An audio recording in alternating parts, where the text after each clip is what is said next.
संसार की समस्त इंसानियत को मानवता को मानव का रूप धारण किए हुए सभी प्राणियों को मेरी हार्दिक शुद्ध भावना। आप सब संसार में जहाँ जहाँ भी रहते हो सुखी रहो, प्रेम से रहो। इन्हीं शब्दों के साथ आज कुछ और कहने के लिए आपके लिए हाजिर हुआ हूँ। एक साइंस है, एक आध्यात्मिक है। साइंस ने इंसान को शारीरिक सुख देने के लिए और मानसिक सुख देने के लिए न जाने क्या क्या खोज की है, और इसमें कोई शक नहीं है कि विज्ञान ने हमें बहुत कुछ दिया है। हमें सुख देने के लिए, हमें हर तरह की सुविधा देने के लिए, हमारे आने जाने के समय को कम करने के लिए, है ना जाने अब गिनती कर लो, आपको बेहिसाब पता लगेगा कि आपको चारों तरफ से विज्ञान के आविष्कारों ने घेरा हुआ है ताकि आपको सुख मिल सके। लेकिन देखने में ये आया है कि इतना कुछ होते हुए भी संसारिक सुख सुविधा, फिर भी इंसान बहुत दुखी है। उस दुख को दूर करने के लिए संत आए, महापुरुष आए, मानसिक शांति देने के लिए, आध्यात्मिक शांति देने के लिए, आत्मिक शांति देने के लिए और ज्ञान देने के लिए। विज्ञान का ज्ञान जो है वो स्थूल रूप में है, स्थूल जो देखने में आता है, और जो महापुरुषों का विज्ञान है वो सूक्ष्म और कारण से परे का ज्ञान है, जिसका शरीर के साथ कोई अंदर में संबंध है, बाहर में नहीं है। बाहर में तो उसका प्रकाश होता है। तो इस पर थोड़ा सा आज मैं आपसे विचार करने जा रहा हूं। देखो, बड़े बड़े शहरों में रहने वाले लोगों को तो पता ही नहीं है कि गेहूं कैसे बोया जाता है, गन्ना कैसे बोया जाता है, या सब्जियां को खेत कैसे हैं। बड़े शहरों को कहाँ पता, बड़े बड़े शहरों को। छोटे छोटे शहरों में रहने वाले लोगों को, ग्राम में रहने वाले लोगों को हर तरह की सब्जी को लगाने का, हर तरह के जो हमारे भोजन की चीज़ें, गेहूं है, मक्का है, ज्वार है, बाजरा है ना, गन्ना है, सब्जियां हैं, हल्दी है, सब कुछ लगाने का पता है, और वो लगाते हैं।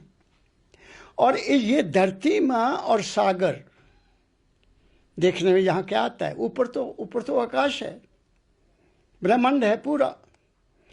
इस आकाश के अंदर, इस आकाश के नीचे, इस पृथ्वी माता में, बड़े बड़े पहाड़ों में और सागर की गहराइयों में इंसान के सुख के लिए हर चीज़ पैदा होती है, हर चीज़ पैदा होती है। उस पैदा करने में वैज्ञानिकों का भी हाथ बहुत बड़ा है, साइंसदानों का हाथ है। खोज करनी साइंस में क्या है, गहरे सागर में क्या है, पहाड़ों की गहराइयों में क्या है। सोना निकलता है, कोयला निकलता है, चांदी निकलती है, तांबा निकलता है, हीरे जवाहरात निकलते हैं। कहाँ से निकलते हैं? इसी धरती माँ की गोद से। हमारे जितने खाद्य पदार्थ हैं वो सब के सब पृथ्वी माता की गोद से निकलते हैं। तो पृथ्वी माता की गोद से निकालने वाला है किसान, हमें भोजन देने वाला, उसको अन्नदाता कहा गया है। अन्नदाता जब खेत में कोई भी चीज़ बोता है तो उसका बहुत ख्याल रखता है, उसके चारों तरफ बाड़ भी लगाता है अगर बाहरी जानवर आएँ, और अगर ऊपर वाले पक्षी उसको नुकसान पहुंचाते तो उनको भी दूर करने के लिए बड़े बड़े उन्होंने मंचल बनाए होते हैं। खेतों में आपने देखा होगा, बागों में भी ऐसे सुरक्षा होती थी। मैं तो आमों के बाग देखे, अब तो ख़त्म हो गए पंजाब में। आमों के बागों में जानवरों की रक्षा, तोते आते थे, जानवर खाने वाले आते थे, उनकी रक्षा करते थे। तो जब अगर खेतीवान, खेत की उगाई करने वाला, बिजाई करने वाला उस खेत के बीज की, उस फसल की रक्षा नहीं करेगा तो फसल बर्बाद हो जाएगी, नुकसान होगा, बहुत हानि होती है। तूफान आ गया, गिर गई, ओ नुकसान हुआ। आग लग गई, लगती हैं आगे लगती हैं, उससे भी बहुत किसान का नुकसान होता है। बाढ़ आ गई, उससे किसान का नुकसान होता है। उसमें वो ये प्राकृतिक प्रकोप है, उसको तो वो कुछ कर नहीं सकता। लेकिन वैसे अगर साधारण देखा जाए तो किसान जब तक सुबह शाम को अपने खेतों का एक दफ़ा चक्कर ना लगा ले, उसको चैन नहीं आती। वो देखता है जब फसल, गेहूं की फसल सोने की तरह चमकती तो उसको बहुत आनंद होता है ना। ऐसे ही आज मैं आपको कबीर साहब की एक वाणी सुनाने जा रहा हूं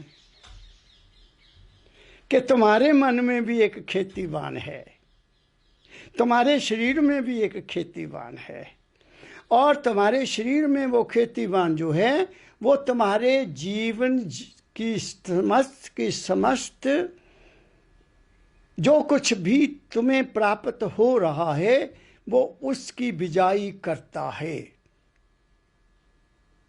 और तुम उसके बीजे हुए खेत से जो कुछ भी पैदा हुआ उसका लाभ उठाते हो। वो कौन है? किसान। तुम्हारा किसान कौन है? मन। अब मेरी बात को ध्यान से सुनना।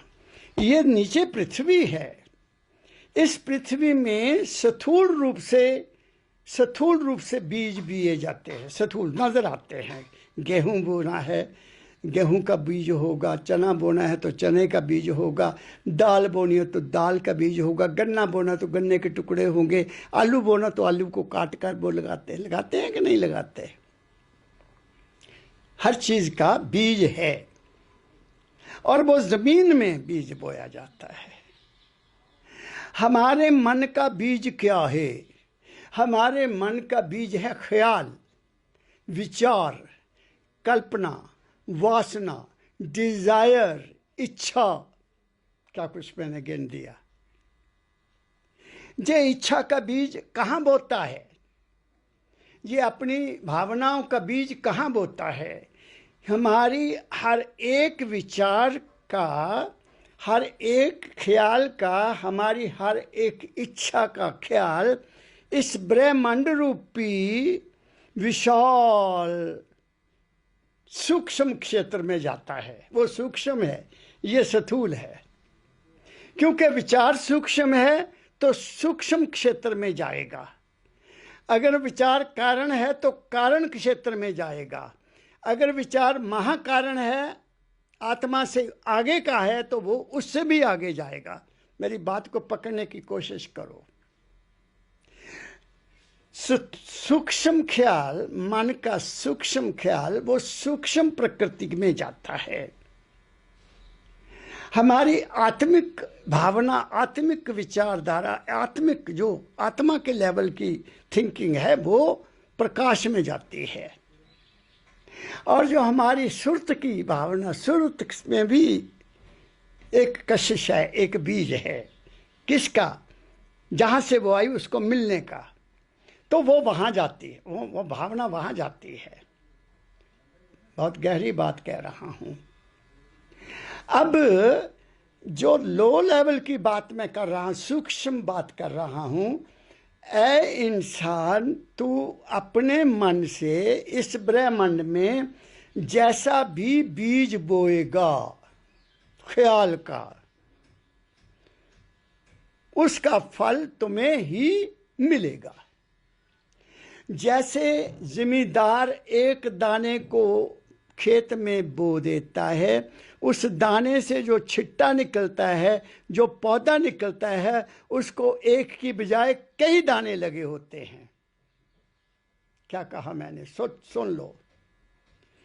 जैसे जिमीदार अपने खेत में एक दाना बोता है गेहूं का, तो उसमें छिट्टा निकलता है, और छिट्टे में कितने दाने होते हैं? कई दाने होते हैं।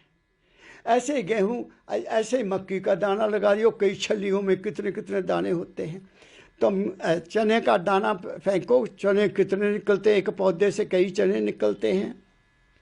ऐसे ही मेरे सुनने वालों, जो हमारा ख्याल सूक्ष्म ख्याल ब्रह्मांड में जाता है, वो ख्याल तो एक होता है, लेकिन साथ अनेक और ख्याल, अपने जैसे ख्याल, जैसे दाना अपने जैसे दाने और लेके आता है, ऐसे ही हमारे विचार का दाना जो ऊपर गया है, वो अगर एक विचार गया है तो वो उसके साथ 100, 20, 100, 200 और ज़्यादा ख्याल भी साथ लेकर तुम्हारे पास आएगा। तुम बच नहीं सकते, बच नहीं सकते, बच नहीं सकते। ईर्ष्या का बीज बोओगे, ईर्ष्या वापस आएगी। शत्रुता का बीज बोओगे, शत्रुता वापस आएगी। और क्या कहूँ मैं, द्वेष का बीज बोओगे तो भी वो वापस आएगी। आएगी कि नहीं आएगी? इसलिए हम दुखी हैं। आग लगी आकाश को, जल जल गिरे अंगार, जो ना होते संत जन, जल मरता संसार। एक संत महापुरुष है जो केवल सद्भावना भेजते हैं। कीर्तन द्वारा, सत्संग द्वारा, विचार गोष्ठियों द्वारा वो इस ब्रह्मांड को साफ करने की कोशिश करते रहते हैं। लेकिन साधारण लोग देखो आप क्या क्या कर रहे हैं, इसलिए हम दुखी हैं। तो मैं कबीर साहब की आपको बानी से मैंने आपको बैकग्राउंड बता दी। कबीर साहब कहते हैं कि ऐ इंसान, तेरे शरीर के अंदर एक किसान है। वो किसान अगर खेती का देखभाल या खेती में बीज ठीक नहीं डालेगा, जो उसकी देखभाल नहीं करेगा, उसमें जो खरपतवार पैदा हो गया है, नाजायज़ घास पैदा हो गया, नाजायज़ को मिट्टी पैदा, अगर उसको नहीं निकालेगा तो फसल खराब हो जाएगी। अब तो दवाइयाँ निकल आई हैं। पहले तो गुड़ाई की जाती थी, गेहूं की गुड़ाई होती थी, मक्की की गुड़ाई होती थी, सभी फसलों की गुड़ाई होती थी, उनमें से घास को निकाल दिया जाता था। अब दवाई फेंक देते हैं, उससे हमारी सेहत भी खराब हो रही है और हमारी ज़मीन भी बर्बाद हो रही है। चलो ये मेरा टॉपिक, मैं क्या कहूँ, मेरे बस में नहीं है। मैं तो सब कुछ बदल के रख लूँ, मेरे बस में, किसी के बस में कुछ भी नहीं है। काल का बहुत बड़ा प्रहार हो रहा है। लो सुनो कबीर साहब क्या कहते हैं।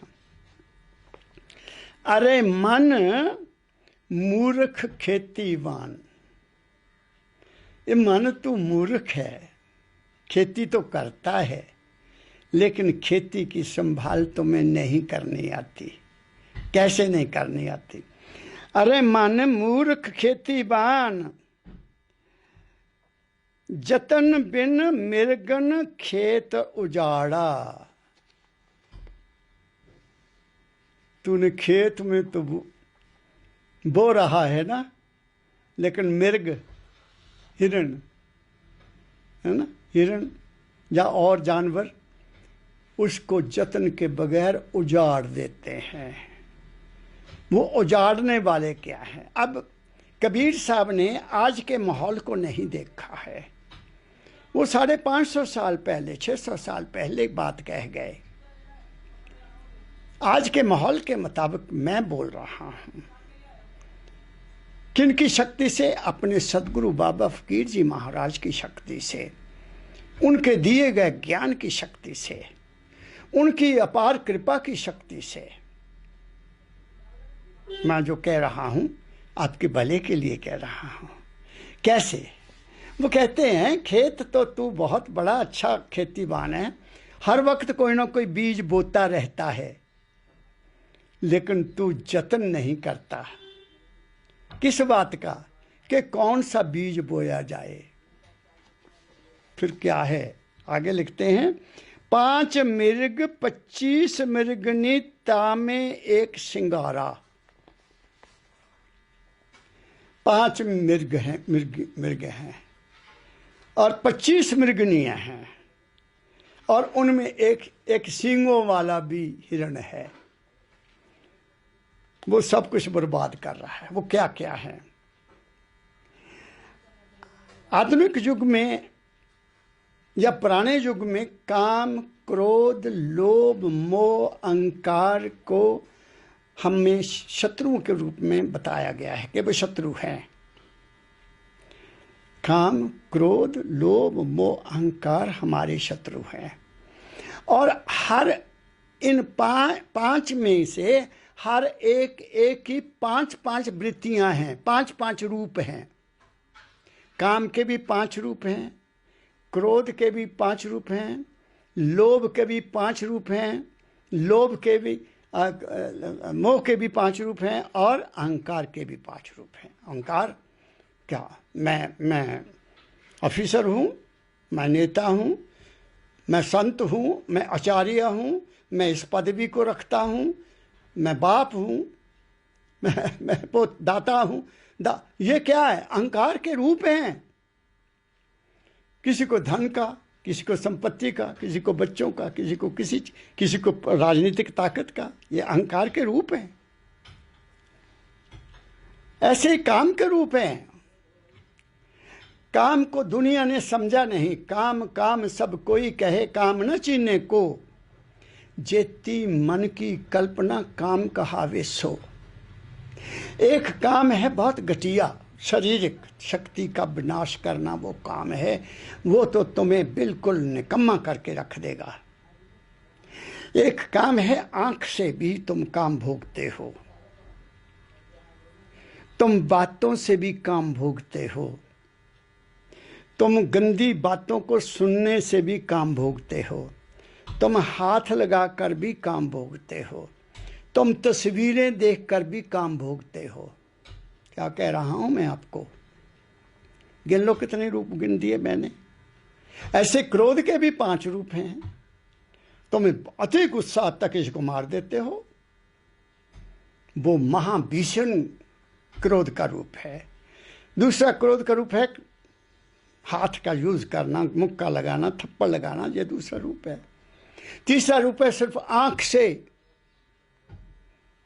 क्रोध दिखा देना। फिर एक रूप है लिख कर किसी का नुकसान करना। क्या कहा मैंने? है ना? ऐसे ही क्रोध के रूप है, ऐसे ही लोभ के रूप में है, मोह के। ये 5 वृत्तियां 25 हो गई। तो क्या काम, क्रोध, लोभ, मोह, अहंकार कहते हैं ये तेरे अंदर हिरण है, और 25 हिरनियां इनके साथ तुम्हें नाचना चाह रही। एक श्रृंगारा है, और वो श्रृंगार तुम्हारा अपना मन है क्योंकि ये सारी चीजें उसी में से निकली हैं, बाहर से नहीं आई। वो बड़ा सींग वाला हिरण है। तो कबीर साहब क्या कहना चाहते हैं कि ऐ इंसान, तेरा जो मन खेतीवान है, सींगों वाला है, और उसकी बिजाई में ये लगे हुए हैं, तुमने अगर उसकी रक्षा नहीं की तो क्या होगा? तेरा खेत उजड़ जाएगा। किसी को क्रोध आ गया, उसने क्रोध से अपना जीवन बर्बाद कर लिया। किसी में काम वासना आई, उसने भी अपना जीवन बर्बाद कर दिया। देखा नहीं कितने लोग काम वासना से ही आत्महत्या कर रहे हैं मुझे इच्छा नहीं पूरी हुई तो चलो अपने आप को ही खत्म कर लिया। आपके सामने सब कुछ हो रहा है, मेरे बताने की क्या जरूरत है? लेकिन मैं तो आपको याद दिला देता हूं। फिर आगे लिखते हैं, ये क्या? 5 मृग 25 मृगनी, तामे एक सिंगारा। वो करते क्या है तेरे खेत को? तेरे मन रूपी मन की शांति को, तेरी आत्मिक शांति को, तेरे शारीरिक सुख को, तेरी नींद को भी वो खत्म कर रहे हैं। कैसे? कहते हैं, अपने अपने रस के भोगी, अपने अपने रस के भोगी, चरत फिरे न्यारा न्यारा। आहा हा हा ये सब आपके मन रूपी खेतीवान द्वारा ब्रह्मांड में बीजे हुए बीजों का आपको फल देते हैं, और मन उनका सभी अपना अपना आनंद ले रहे हैं। वृत्तियां आपकी भागी हुई हैं, आपके मन की वृत्तियां, ये पांचों की वृत्तियां तुम्हें को चैन नहीं लेने देती। तुम अपने अपने जीवन को देखो, तुम्हारे जीवन की हर चीज में उनका दखल है, तुम्हारे हर कर्म में इनका दखल है।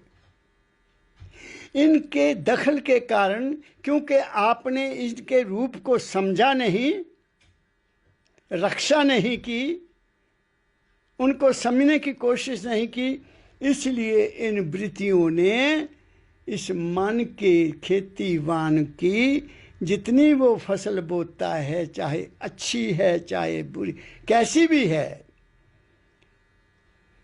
तुम्हारे अच्छे विचारों को भी वो नष्ट कर रहा है। पॉजिटिव थॉट बहुत किए आपने, लेकिन एकदम आपने पलटा ले लिया, उन ख्यालों को छोड़कर आप नेगेटिविटी में चले गए, बुरी संगत में चले गए, खत्म हो गया सब कुछ।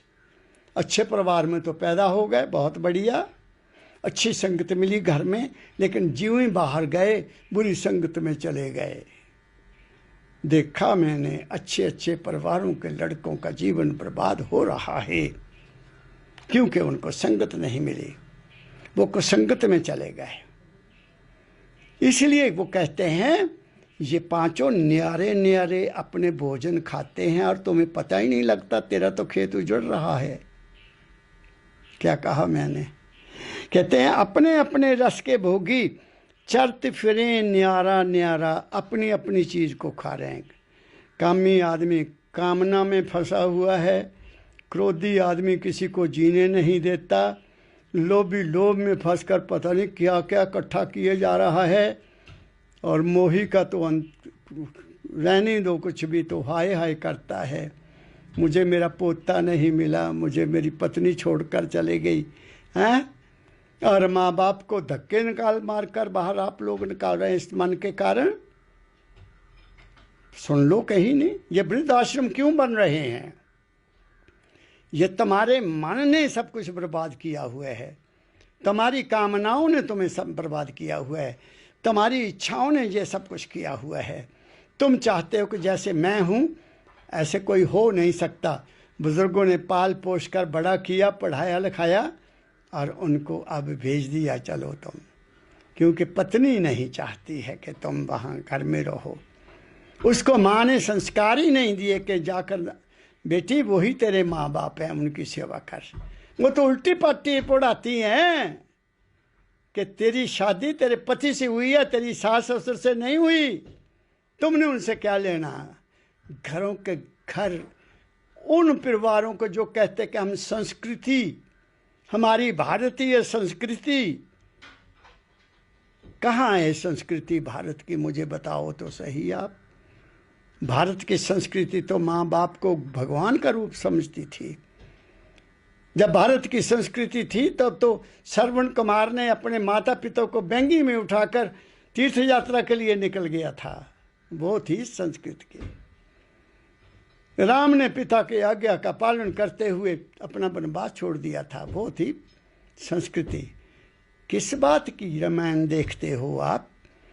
कौन से महाभारत की बातें करते हो आप? मेरी बात को ध्यान से सुनो, मैं क्या कह रहा हूं। हम सिर्फ बोलना जानते हैं, लोगों को बेवकूफ बना रहे हैं कथाएं कर करके।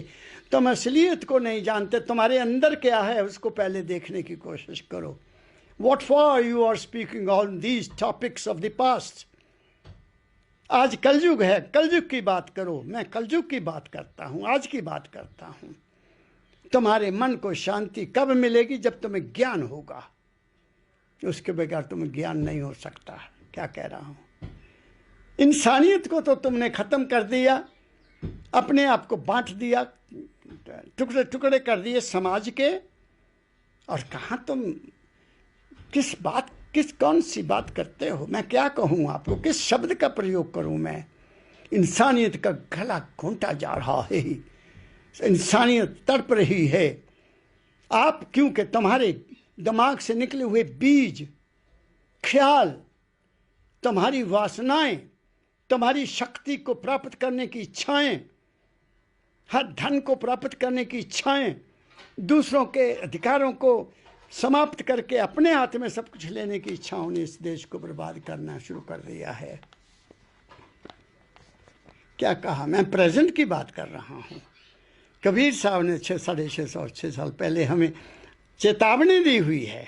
ये चेतावनी है, ये मैं कह रहा हूँ। फिर क्या कहते हैं? काम क्रोध दुई मुख्य मृग हैं। काम क्रोध दो मुख्य मृग हैं। ये दो बड़े मृग हैं। काम, कामनाएं, इच्छाएं तुम्हारी, ये भी हो जाए, ये भी हो जाए, ये भी मिल जाए, ये भी मिल जाए, ये भी मिल जाए। छोटा बड़ा होना चाहता है, उससे बड़ा बड़ा होना चाहता है, उससे बड़ा बड़ा होना चाहता है।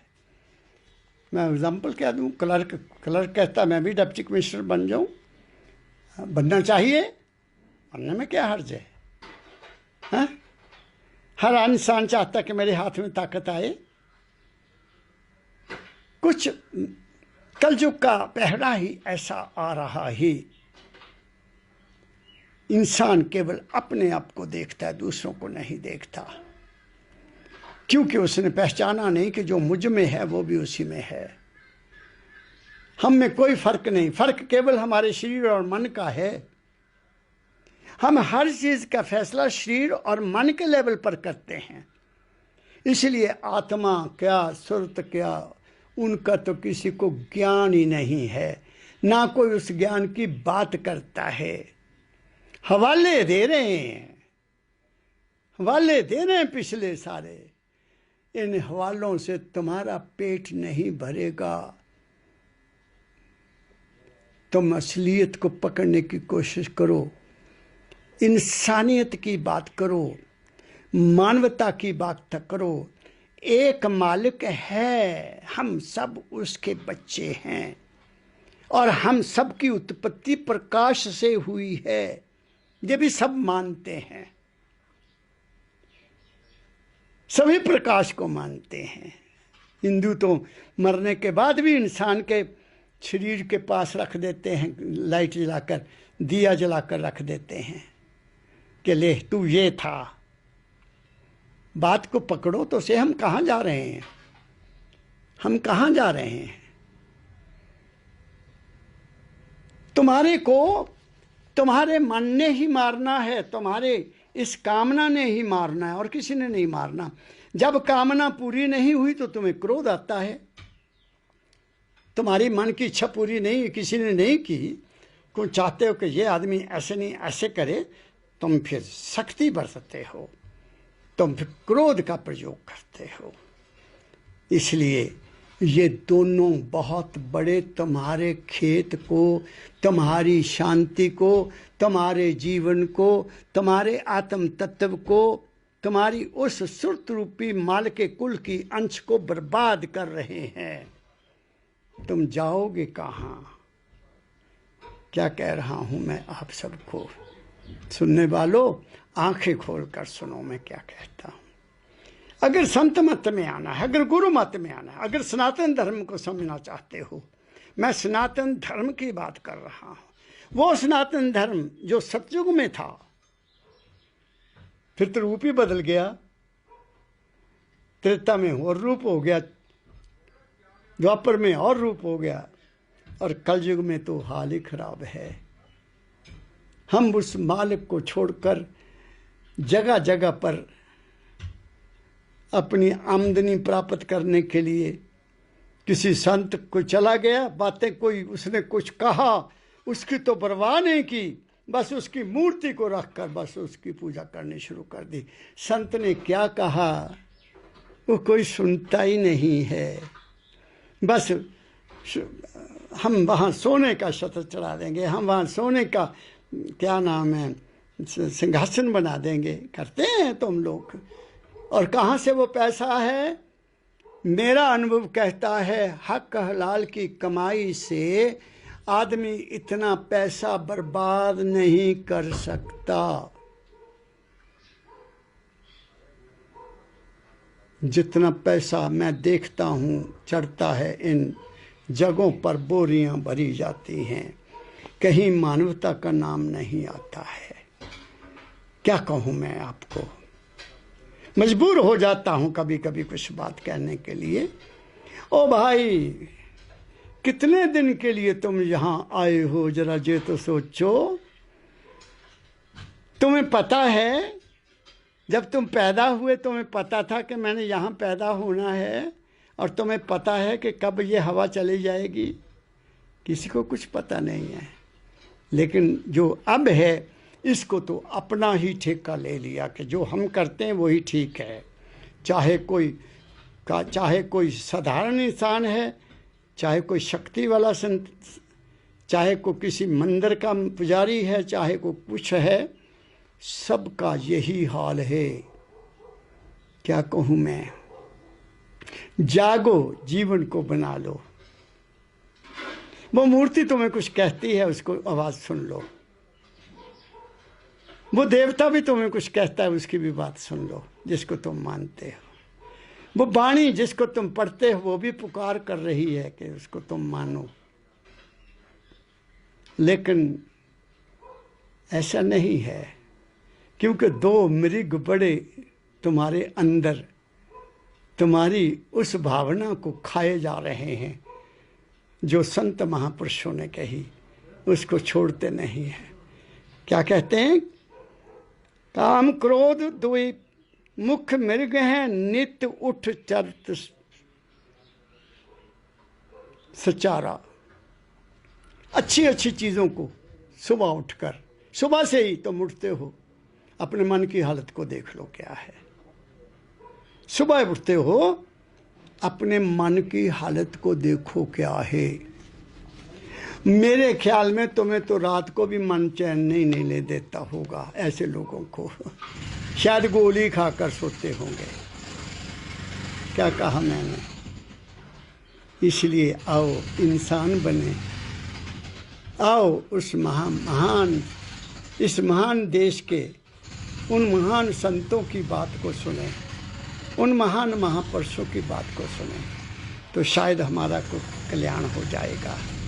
आइए आगे क्या कहते हैं? मारे मरे टरे नहीं टारे। ये मारने से मरते नहीं है, किसी का काम नहीं मरता।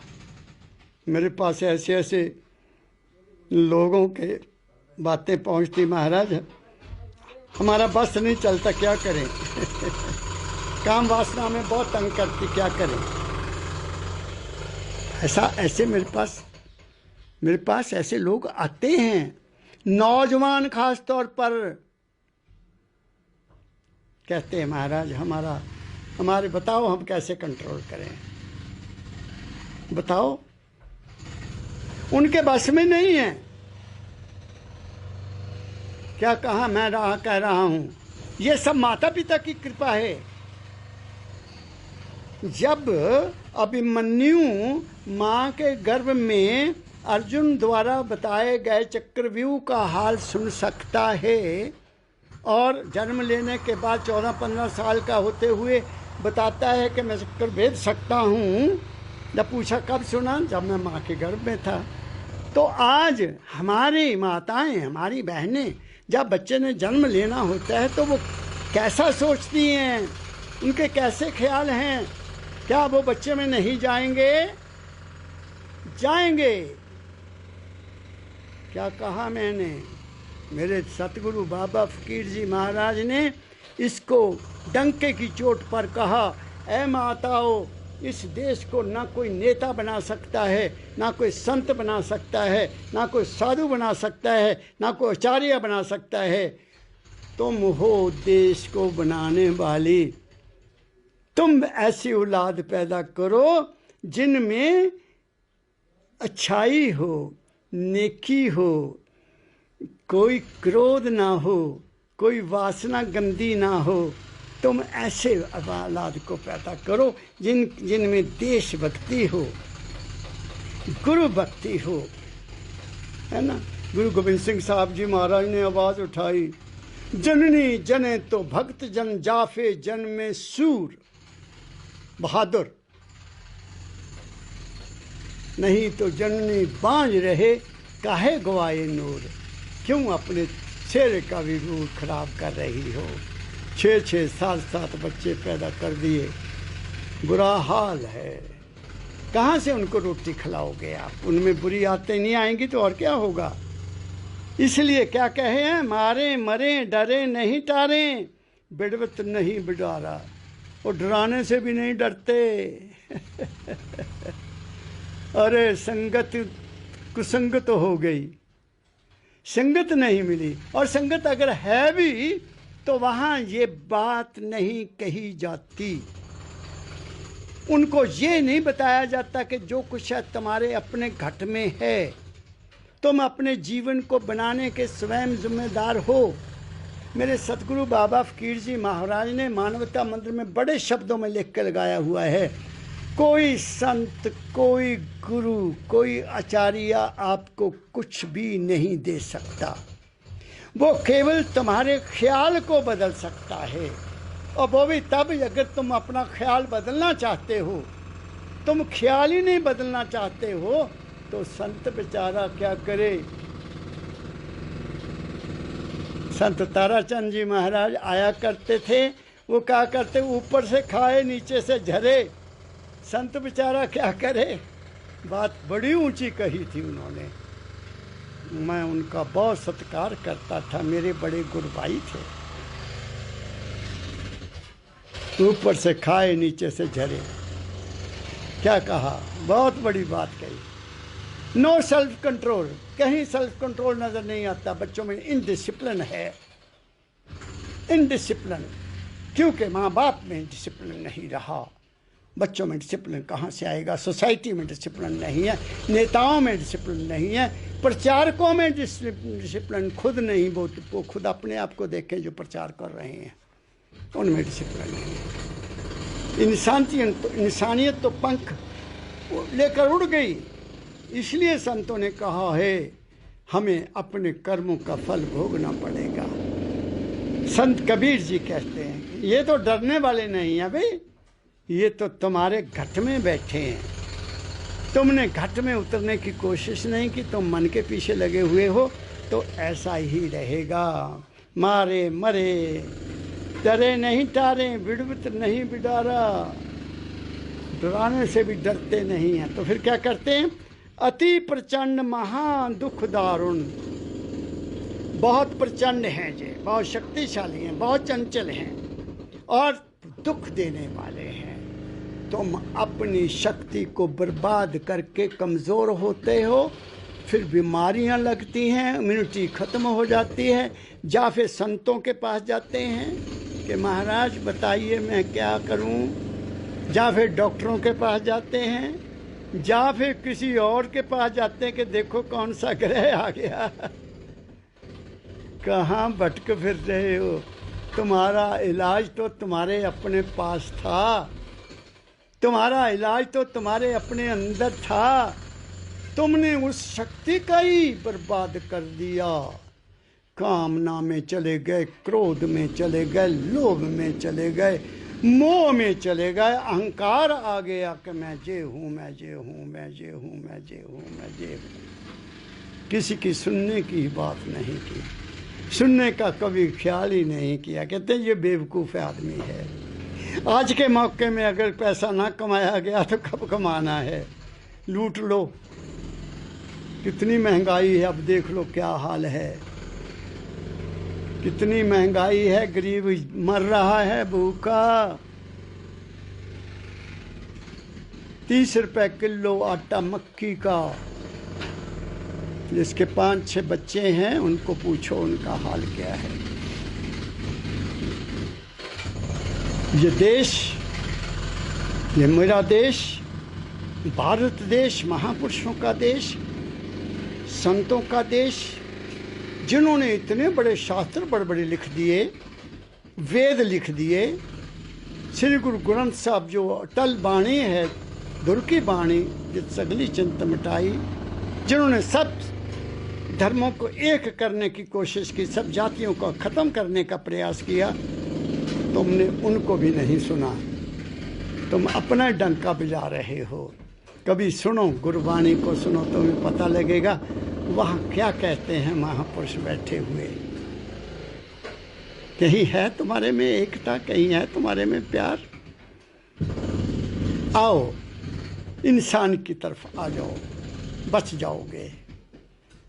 Follow the teachings of the saints, संतों की वाणी को पकड़ो, तुम बच जाओगे, वरना बहुत कठिनाई हो जाएगी। आगे क्या कहते हैं?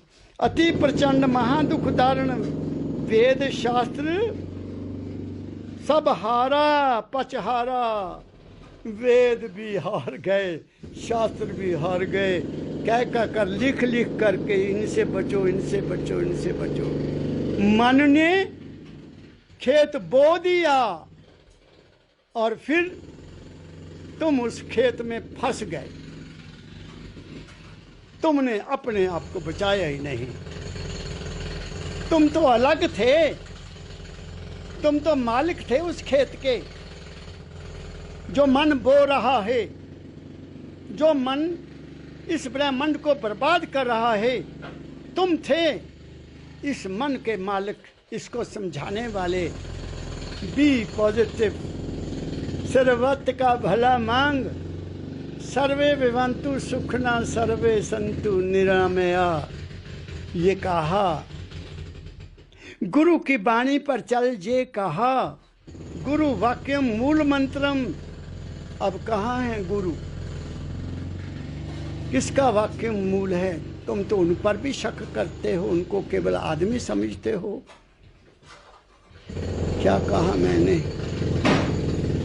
इसलिए कबीर साहब तो बड़े दुख से कह रहे हैं कि वेद शास्त्र भी हार गए। क्या कहूँ मैं आपको, तुम मालिक बने ही नहीं मन के। तुमने मन को गुरु के हवाले किया ही नहीं। तुमने मन के उतार चढ़ाव को देखा ही नहीं। क्या कहा?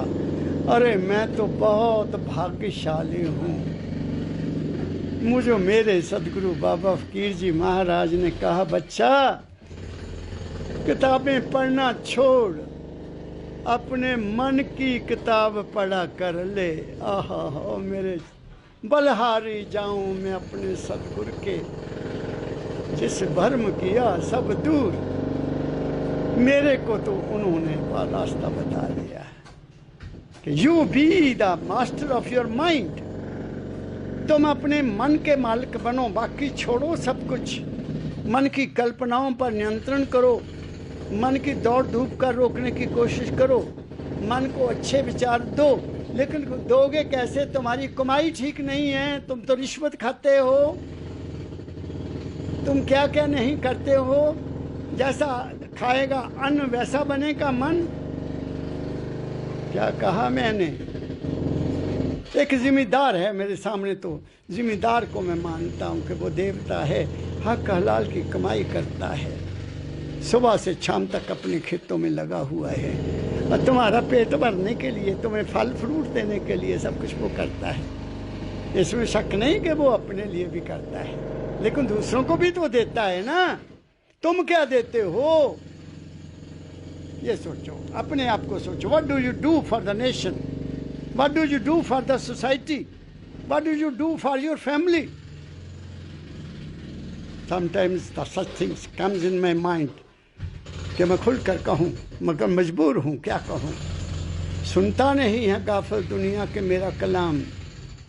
दाता दयाल जी महाराज, बेदार हो के कहता हूँ तबीर ख्वाब की। मैं तो कहते वो बात कहता हूँ जिससे तुम्हारा भला हो, लेकिन सुनने वाला कौन है? क्या बेवकूफ़ है, गलत बोलता है। साची बात कबीरा कहे, सबके मन से उतरा रहे। क्या कहा? लेकिन उन्होंने परवाह नहीं की, कबीर साहब ने। संतों ने किसी की परवाह नहीं की, हालांकि उनको बहुत कुछ तसीहे दिए गए गुरु नानक देव जी महाराज को कुराहा कहा गया है, एक कुराहे पै गया केड़े उल्टे काम करता है।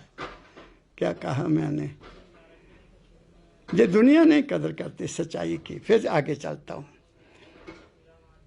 फिर कहते प्रेम बाण ले चढ़ वे पार दी, ओ पार दी, ओ शिकारी तू प्रेम का बाण चला, ज्ञान का बाण चला।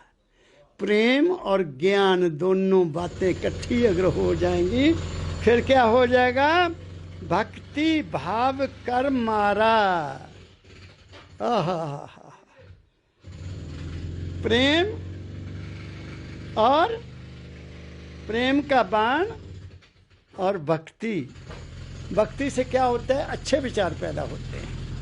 नाम सिमरोगे, जितने दिन तुम नाम सिमरन करते हो, अगर तुम्हारा नाम का सिमरन बन जाता है तो कोई ख्याल नहीं आता, कोई दुनिया नहीं भासती, तुम नाम में खो जाते हो, मन एकाग्र हो जाता है, मन ठहर जाता है, तो तुम्हारे मन से अच्छे विचार निकलेंगे, बुरे विचार नहीं निकलेंगे, क्योंकि गुरु ने ज्ञान दे दिया।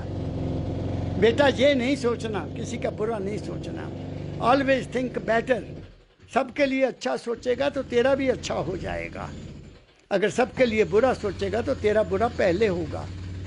क्या कहा मैंने, इसलिए मैं आपके चरणों में आप सबको सुनने वालों बड़े प्रेम से कहना चाहता हूं कि इस बात को जिसको भी मिलते हो उन तक पहुंचाओ। भाई तुम्हारी खुशी, तुम्हारा आनंद, तुम्हारा सब कुछ तुम्हारे अपने अंदर है, बाहर नहीं है, बाहर नहीं है। बीमार आदमी को कहो ये गाना सुन कितना अच्छा है, क्या मार गोली गाने को, मेरे तो पेट में दर्द हो रही है, मुझे नहीं सुनाई देता, है ना। अगर से ठीक है, अगर तुम परफेक्टली ठीक हो तभी सब कुछ ठीक लगेगा ना, खाना भी अच्छा लगेगा, सुनना भी अच्छा लगेगा, देखना भी अच्छा लगेगा। कोई आदमी सैर करने गया है बाग में, बहुत बढ़िया बढ़िया फल फूल देख रहा है, पक्षी चहचहा रहे हैं, मोर पैर डाल रहे हैं, बहुत खुश है आदमी, लेकिन साथ में मोबाइल जेब में है, मोबाइल पर मैसेज आ जाता है, पापा ये हो गया घर में, बुरी खबर दे दी। वो सब कुछ नज़र नहीं आता, ना वो मोर नाचता नज़र आता है, ना चहचहाते पक्षी अच्छे लगते हैं, और ना ही फल फूल अच्छे लगते हैं। क्या कहा मैंने, तुम्हारा मन ही सब कुछ है ना। मन खुश है तो सब कुछ ठीक लगेगा, मन खुश नहीं तो कुछ भी ठीक नहीं लगेगा। क्या कहा मैंने, मेरी बात को पकड़ने की कोशिश करो, मैं क्या कह रहा हूँ। वो कहते फिर प्रेम भाव से चढ़वे पार दी, भाव भक्ति कर मारा। अब तू प्रेम में आ जा, जहाँ प्रेम होगा वहाँ क्रोध नहीं होगा, जहाँ प्रेम होगा वहाँ क्रोध नहीं होगा।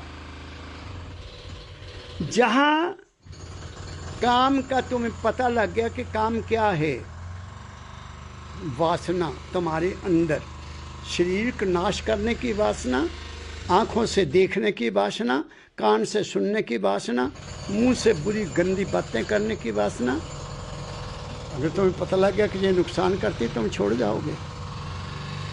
क्रोध को दया में बदल दो, संतों ने कहा। लोभ को संतोष में बदल दो, मोह को प्रेम में बदल दो, आहा, और अहंकार को दीनता में बदल दो। दीनता कि जो कुछ दिया उसने दिया, मैंने कुछ नहीं किया, और जो कुछ है वो भी उसी का ही है। हम ना कुछ लेके आए और ना हम कुछ लेकर जाएंगे। हम अपने साथ अपने कर्मों की पोटली जरूर लेके जाएंगे, जो आगे फैसला करेगी कि अब कौन सा जन्म मिलेगा। जिसको सताया हुआ है फिर अगले जन्म में वो भी तुम्हें सताएगा। सत्य है, बिल्कुल सत्य है। ये हमारे शास्त्र कहते हैं, कर्म जो जो करेगा अंत में भोग ना पड़ना।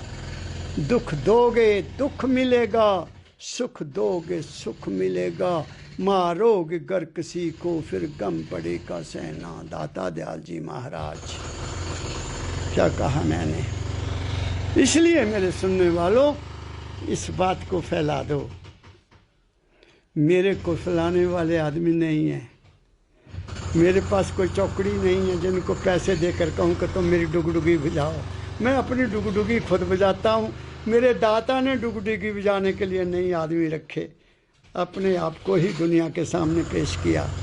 तुम उनकी भी मानो ना मानो, तुम्हारी मौज है। वो तो अपनी ड्यूटी कर गए। गुरु नानक अपनी ड्यूटी कर गए और महापुरुष अपनी ड्यूटी कर गए। आपने तो उनको ताक में रख दिया, इसलिए सुखी नहीं रह सकते। क्या करो? ये करो, प्रेम भाव से चढ़वत पार दी। शिकारी बन जा प्रेम की भावना की, और फिर भक्ति भाव से उनको खत्म कर दे। प्रेम से समझ ले कि यहाँ है तेरी सारी दुनिया। ऐ इंसान, तेरी दुनिया सारी यहाँ है। मन जीव के साथ यहीं बैठकर सारा खेल खेल रहा है। इसको समझ ले और मन की दुनिया से निकलने की कोशिश कर। विचारों की दुनिया से निकलने की कोशिश कर। कल्पनाओं की दुनिया को सीमित कर ले। जितनी कल्पनाएं कम होगी उतना तू ज़्यादा सुखी हो जाएगा। इसीलिए संतों ने तो फैसला कर, ओ मन को बेचे सतगुरु पास, तिस सेवक के कार्य रास, तेरे सारे काम हो जाने। नथ खसम हाथ, मेरे सतगुरु फरमाया करते थे। जा मौज के अधीन हो जा, अपने मन की मौज को थोड़ा सीमित कर ले। क्या कहा मैंने? आगे क्या कहते हैं? सत्य की, अब बहुत जबरदस्त बात कही। सत्य की बेड़ धर्म की खाई, गुरु का शब्द रखा रवारा। सत्य की बेड़ लगा दे। सत्य असलियत क्या है? क्या चीज रहने वाली है? तुम्हारा हर ख्याल रहने वाला है। सुबह और, दोपहर को और, शाम को और, हर जगह ख्याल तुम्हारा बदलता है। लेकिन वो ख्याल कहाँ से निकलता? तुम्हारे मन से। इसका मतलब मन भी बदलता है। मन भी बदलता है। तो फिर सत्य कौन हुआ? जो इन सब को देखता है, वो तुम हो। सत्य की बेड़ अपने आपा की एक दीवार बना दे, और धर्म की खाई, धर्म का सहारा। धर्म है तो मर्यादा, निजम, किसी सिद्धांत के ऊपर चलना। उन सिद्धांतों को अपना जो तुम्हारे धर्म में कही गई हैं। किसी धर्म में नफरत नहीं कही गई। मेरा ख्याल है, मेरा विचार ऐसा है। धर्म को बदल दिया लोगों ने। धर्म की शिक्षा को ही नया रूप दे दिया, नया रूप दे दिया, और आपस में शत्रुता पैदा कर ली। धर्म तो एक ही है, और वो है सच्चाई, ट्रुथ। माल के कुल एक है, ये सच्चाई है। और उस सच्चाई को उन नियमों के साथ सत्य बोलना, सत्य कर्म करना, किसी को दुख ना देना, किसी गरीब की हक को नहीं मारना, हक हलाल की कमाई करना, दुखी की मदद करना, दूसरों का सहारा बनना, सबका भला चाहना, यह है धर्म। और अपनी कमाई करके अपने बाल बच्चों का पालन पोषण करना, माता पिता की सेवा करना, बाल बच्चों को अच्छी शिक्षा देना और उनको अपने पाँव पर खड़ा करना, ये है धर्म। और अपने आप को जानने की कोशिश करना कि मैं कौन हूँ, वो है अल्टीमेट धर्म। हु एम आई, मैं कौन हूँ, ये है धर्म। अगर इन चीज़ों को आप अपने हाथ में ले लेंगे तो फिर क्या होगा? गुरु का शब्द सारा, जो गुरु ने शब्द दिया, गुरु ने जो वाक्य कहा, मेरे सतगुरु बाबा फकीर जी महाराज ने जो मुझे कहा, वो मेरा हर जगह पर रखवारा है। गुरु मेरे संग सदा है नाले, उनका वचन मेरे साथ रहता है। मेरी बात समझे? गुरु तो कहीं और है। गुरु तो तुमने शरीर समझ लिया। अरे गुरु वाणी है, वाणी गुरु, वाणी गुरु, वाणी गुरु। बाणी गुरु बाणी सब कुछ है। गुरु है बाणी विच बाणी अमृत सारे, बाणी में सारा अमृत है। क्या कहा मैंने? सुन रहे हो मेरी बात को आप? आगे सुन लो। आखिरी क्या कहते हैं? कहे कबीर चरण नहीं पावे। कबीर साहब कहते हैं फिर जे काम क्रोध लोभ मोह और इनकी 25 वृत्तियां और तुम्हारा सिंगारा सिंगों वाला मन भी वहां पैर नहीं डालेगा, क्योंकि नाम सिमरन करते करते ध्यान करते करते तुम सिमरन में ही खो गए तो मन कहाँ रहा? वाह रे वाह कबीर साहब, वह मन है ही नहीं। मन की दौड़ कहाँ तक है? 5 पद तक है। सत्यम में मन नहीं है। ये सस्तर कमल में मन है, त्रिकुटी में मन है, सुन में मन है, महासुन में मन भी नहीं है, शरीर भी नहीं है। क्या कहा मैंने? वहां तो समाधि हो गई, जिसको कहते हैं विचारों की रहत। कोई विचार ही नहीं है वहां, शरीर भी सुन्न है। और तुम आगे निकल जाओगे तो फिर वहां कौन होगा? तुम, तुम्हारा सतगुरु शब्द। इसलिए कबीर साहब ने कहते, कहे कबीर चरण नहीं पावे अब की बार समारा। अब तुम्हारा खेत बच गया, तुम्हारा जीवन रूपी खेत जिसमें बोया था सब कुछ वो बच गया इन ख्यालों से। वहाँ से ईर्ष्या चली गई, द्वेष चला गया, शत्रुता चली गई, कीना चली गई, किसी तरह का किसी के विरुद्ध कोई विचार ही नहीं आ रहा। सबका भला, सुबह भी सबका भला, शाम को भी सबका भला। इसलिए मैंने आपके चरणों में आज, विज्ञान तुम्हें अंदर की शांति देता है, अंदर का सुख देता है। अध्यात्म तुम्हें अंदर का सुख देता है, अध्यात्म तुम्हें अंदर की शांति देता है, अध्यात्म तुम्हें अपने आप को जानने का रास्ता बताता है। विज्ञान तुम्हें बाहर के सुख देता है, हर तरह के सुख तुम्हें देता है। ये विज्ञान ही है ना। ये कैमरा भी विज्ञान है, पंखा भी विज्ञान है, साइंस, बिजली सब उसने खोज की है। क्या आपके लिए सुखों का दिया है। लेकिन जब तक तुम इधर नहीं आओगे, अपने अंदर नहीं आओगे, बाहर के सुख तुम्हें इतनी सहायता नहीं कर सकते। बाहर के सुख तुम्हें फंसाने वाले हैं और अंदर की ज्ञान तुम्हें आज़ाद करने वाला है। तो बाहर एक मशीन चल रही है, उसकी आवाज़ ज़्यादा है, हो सकता है उस रिकॉर्डिंग को डिस्टर्ब कर रही हो। मैं आज इतना ही कहते हुए आप सबके प्रति बहुत शुभ भावना रखते हुए, सबके प्रति सद्भावना रखते हुए, तुम्हारे सुख के लिए, तुम्हारी शांति के लिए, तुम्हारी उन्नति के लिए, तुम्हारी इंसानियत के लिए उस परम पिता के दरबार में प्रार्थना करता हूँ। ऐ मेरे भारत के रहने वालों, या किसी भी देश में रहने वाली मानव जाति के लोगों, आपको सुख मिले, आपको शांति मिले, आप में भाईचारा पैदा हो।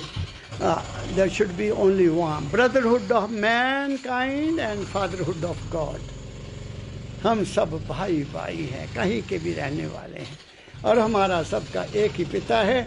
चाहे उसको गॉड का नाम कह लो, चाहे उसको ईश्वर का नाम कह लो, चाहे उसको राम का नाम कह लो, चाहे उसको अल्लाह कह लो, उसका तो रूप ही कोई नहीं है। नाम तुमने दिए हैं, वो तो अरूप है, अनाम है, अकाल पुरुष है। क्या कहा मैंने? मैं उसके आगे प्रार्थना करता हूँ, आप सब सुखी रहो, मेरे देश में शांति रहे, सुख रहे। आप सबको आपके धर्मों के मुताबिक सत श्री अकाल, राम राम, हरे कृष्णा, अस्सलाम अलैकुम, राधा स्वामी, राधा स्वामी, राधा स्वामी। कठोर शब्द अगर बुरा लगा हो तो उसके लिए माफ़ी चाहता हूँ, मगर मेरे दिल में किसी के विरुद्ध कोई किसी तरह का विचार नहीं है। मैं सबको चाहता हूँ हम एक मंच पर आकर मानव जाति का मार्गदर्शन करें, इंसान बनकर जिए। इन्हीं शब्दों के साथ आप सबको मेरी सद्भावना। राधा स्वामी, राधा स्वामी, राधा स्वामी।